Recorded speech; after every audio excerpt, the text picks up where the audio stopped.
Security ki checks in thorang marakta maitai kuki mai pang lo hankre changthok tasin yadrabasu Manipur da tapna tangdu leitaba hanjelapagi mami tare haibagi oza papers de yauri oza akoigi chahi ani makhairom helaklaba akoigi irang asina akoigi hoje chathok tasin yadringai mara ase akoigi manung de yamna singthaningai oiba haigadra koi security ki akanba checks in thorang marak sida kuki amadi maitai furup anigi marak asi koigi mai pakna lo hankre haibagi mai paw da mami yauri oza so matang oza koi si ingtapa hanjelagle koi santi lakle haiba yaradra haiba sin oza so matang ka mai yeng masi koigi 33 Assam rifle na tarokanda tawune haiba potna mangasi gi sana leba ki paw se gi heading the car yaw boju thengnare adu yam luri bo se koi masi gi posidi ai koi Bishempur district manung da channa pujala mun tawliba mayam mama securities ki magi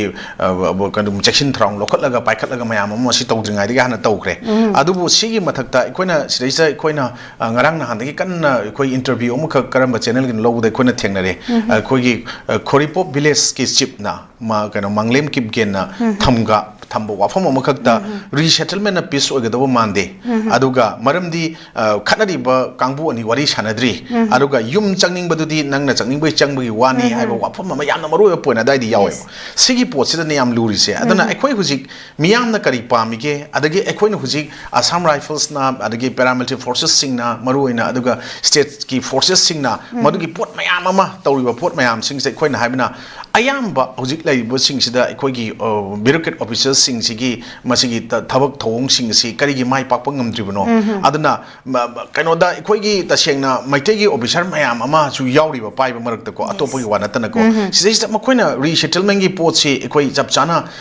thabak oina onthok pasi khargdi onthok ba hore peace lak pasi nungai ba fawi somna kanda IDPs mayam gi protest ngasi numit mapan tarani chu sul amani tauri tongan ba kangai mayam wa ngangi penda ba mayam phongto i news ta hapa i adagi amma tawri aduga sum kaino si ekoi gi issue na divert tawna ba mawong dara ekoi na ngasi Manipur da ngasi lakpa ka haina dibes ekoi na panjadra ka su ko local leaders sing stakeholders sing si ekoi gi si sangdai na bo na ba natraga IDP sing si maning makha tam na magi maram dam da mafam da marai kai da hanjana bagi pot hona ba da ngasi kari gi saruk ya handa bano inhi jina makoi wata da bano haiba pot tu ne ba ko ji haijening ina sigi pot mayam sing sida ekoi na ta seng na haraga di ekoi na kuki community gi oina di ekoi na thengna ba matam da ekoi na WhatsApp ki sources am chungudra khalaga ina ngasi gi thengna ba jena court se thamjaningi koi miyon khone thagalakpoda kuki community gi onde makoi gi self style leader losing basingna makoi hostess oina mayam ji thammi aduga victim gi face marks manung duda haina ama yawe aduga aikoi maitai gi na victim sing sina yum da iramdam da irakai da hanjanjrage haibagi madugi potu da kano da mayam sina bureaucrat officer kande related concerns sing sina thingaga thammi haiba pot wapam mama ngasi thengnai adadi yam thina sokliba mafam sing da Imphal manung da tongan mafam sing da ngasi lakga leiba IDPs mayam sing se makoi gi opinion kari gi mangjong na tabi da bage haiba se khudong chaba madu pidribno tathok page haiba potse acho wang amane ngasi su hoju still pangtren lawi aduna khoi gi dasengna mamang da khoi gi hojik yamna wathok oi ba sangai festival gi pot khoi ningjang bi ai ba stol amam pir ne haira kanda khoi na dasengna sangai festival yawbi haiba da sangai festival ngasi IDP mem participate togi bravo togi de maram di khoi dasengna khoi da khoi chak hapaga nga phana ba khoi langom hapaga ising da thadaraga khapaga chingaga nga da thuren khatpagi film da ekone yarane an tawgi potse masigi yana ba laigi soidana ba haiba potse masi yam pattaba pot amani masi tawbu chumdi haibadune ekone haijaningina adu tagadi ekoi direction singsina ekoi masi handabu wapanumte mitegi bureaucrat officials mayam yoriba topo yoriba singsi makoina mayam am pairaga masigi local leader na taga stakeholder karigi masi potsi tana da maram karigi no haibasi ekoi ngasi wang ama hangaga su masigi direction di mapandagi karigumba atopa mayang mayam ama haiba tare ko masi na tawrobra masi laloi hana khali na mayam na hainari potse masi su achumbo ba pham ma oira kanda isagi yumpham da mai chakpa adugi isagi yumpham da ngasi nuaita mayam ma thok pai base isana ngasi yengjin bagi mathau tai aduri makoi khoi swai da lei ba mayam sina ai isagi ni ko haiba potse masi gi potsi khoi yamna khanba mathau tai haiba ne en thamjaningi na adu tare kari daka lei moi koi bureaucrat sing aduga concerned authorities singa ITB singa tataga lewak sigi kaino issue mayam thloi ba crisis solution na haida to promote understanding and empathy si yam daka laiba pot ni number 1 da manipur gi oina aduga khoi gi conflict se resolve to si yam constructively magi kamai to si gi hana madu khan badu di mathau tai ba nga budok dok sim badu yai aduga ai khoi gi khwai maru ebadi to develop economy in conflict zones aduga required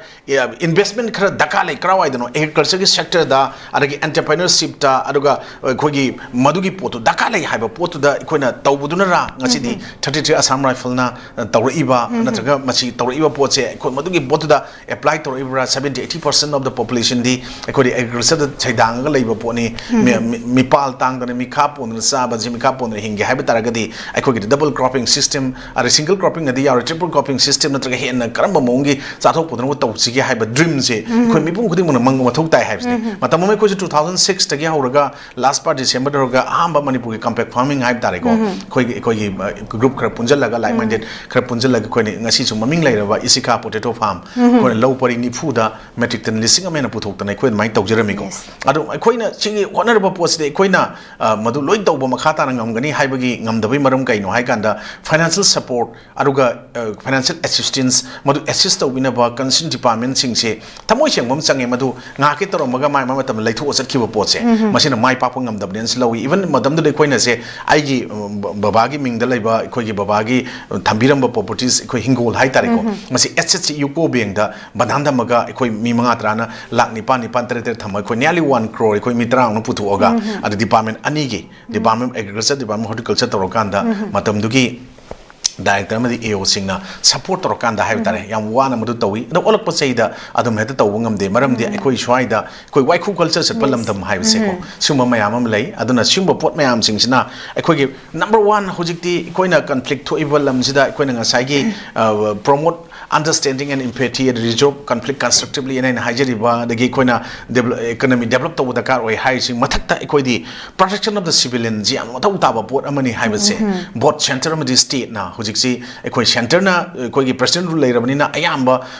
kano da president gi miyeng makha da governor tro yenga leirabani na madugi pot mayam sing se khoi how to meditate and how to negotiate hai ba pot se kamai tau si hai ba pot se khangba mathau tai aro madugi pot importance khangdragadi madugi conflict analysis tingtina tau dragadi ekhodi wrong conflict oina hojik adum conflict management se yam sang matam loromne aranba conflict management ne ko ngasi dum lawre adana